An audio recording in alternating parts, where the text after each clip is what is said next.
From JBS Studios in Greater New York, this is the JBS News Update with Teisha Bader.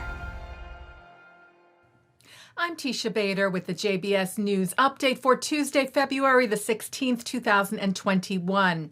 White House Press Secretary Jen Psaki said today that Israeli Prime Minister Benjamin Netanyahu would be President Joe Biden's first conversation with a Middle East leader, following up on a question from a previous press briefing last week as to when the president might call the Israeli premier, as he has been calling world leaders. Well, first let me say on Israel, I know there's been some questions about when the president will speak with Prime Minister Netanyahu, which was, I think, the root of that question, or how the question started. So let me first confirm for you that his first call with a leader in the region will be with Prime Minister Netanyahu. It will be soon. I don't have an exact day for you, but it is soon. Stay tuned.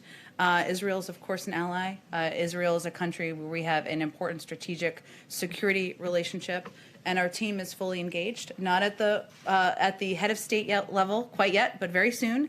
But our team is fully engaged, having constant conversations at many levels with the Israelis. Netanyahu told Israel's Channel 12 yesterday that he did not feel like he was being excluded in any way by Biden. The prime minister said he'll call. We have had very strong friendly relations for nearly 40 years, dating from the time I came to Washington as an Israeli diplomatic representative, and he was a young senator from Delaware. Netanyahu said we also have many things we agree on, and the alliance is very strong, adding that at the same time there are also differences on the issue of Iran and on the Palestinian issue as well. Netanyahu met on Sunday with President of Cyprus, Nikos Anastasiadis. The two discussed various areas of continued cooperation, including in regards to the coronavirus pandemic and the future reopening of tourism between Israel and Cyprus for those citizens that are fully vaccinated and hold special vaccination passports. And some businesses will reopen in Israel for those who have been fully vaccinated. Ben Gurion International Airport will also reopen at the end of the week in a limited capacity, allowing in 2,000 travelers a day. Israel's international airport has been shuttered since January the 25th, except for a handful of special flights, like bringing stranded Israelis back home and bringing new immigrants from Ethiopia to Israel. And on Sunday, allowing for the arrival of some 500 athletes from around the world who will be competing in the Tel Aviv Judo Grand Slam, taking place under tight coronavirus restrictions.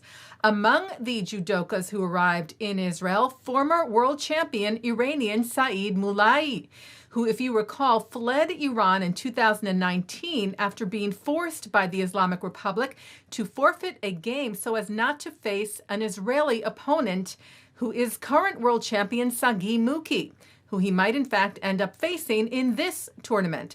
The two are now close personal friends. Muki told the Cannes public broadcaster that it simply shows how sports can bring together people and break boundaries. Muki also posted a photo of him with Moulai, taken at the Paris Grand Slam last February, with the message, "Welcome, brother." The United Arab Emirates officially has its first ambassador to Israel. Emirati Prime Minister Mohammed bin Rashid Al Maktoum swore in Mohammed Mahmoud Al Khaja to the historical role on Sunday. It is not yet clear when Al Khaja might arrive in Israel. The Jewish communities in the Emirates, as well as in Bahrain, Kuwait, Oman, Qatar, and Saudi Arabia, announced the establishment of the region's first communal organization. The Association of Gulf Jewish Communities, announced yesterday, will be led by Rabbi Dr. Eli Abadi and President Ibrahim Dawood Nonu. It will have a Jewish court called the Beit Din of Arabia and will also operate the Arabian Kosher Certification Agency. Abadi said the Gulf nations have been very supportive of the growth in Jewish life, but as more people move in and come to visit, we must tend to their educational, cultural, spiritual, and religious needs by establishing programs and institutions to service these increased needs. No News said while maintaining our independence, this new association allows us to pool our resources to the betterment of all Jews in the Gulf.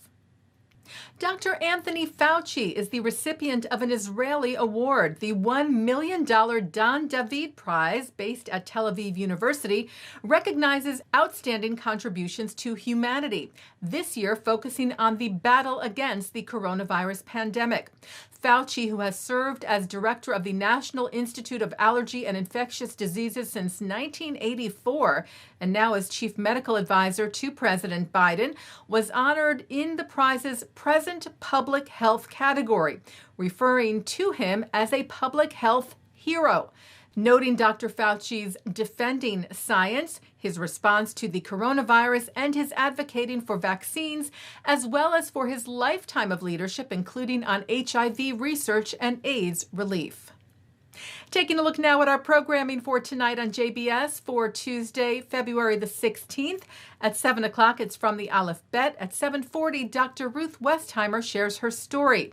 At 8, a frontline discussion on the interconnectedness of anti-Semitic groups and rhetoric around the globe, with international panelists Sophia Cohen, Dr. Dave Rich, Marilyn Mayo, and Kim Robbins-Stoller, moderated by Sharon Nazarian of the Anti-Defamation League from the ADL's Never Is Now 2020 Summit. At 9, Mark Golub sits down with director Jennifer Gelfer and actor John Buffalo Mailer, who talk about The Second Son, their film that follows the Beshert romance of Max and Joy in post-World War II New York City in 1953. At 10, Marian Kaplan discusses her book Hitler's Jewish Refugees, the story of Jews who found a haven in Portugal, with Avi Noam Pat at the University of Connecticut. And coming up next, Shachar Azani speaks with Israeli political analyst Kobi Cohen, who reviews the different positions, poll numbers, and possibilities in Israel's upcoming elections next month. And that's the JBS News Update for Tuesday, February the 16th, 2021. I'm Teisha Bader. Stay healthy, stay well.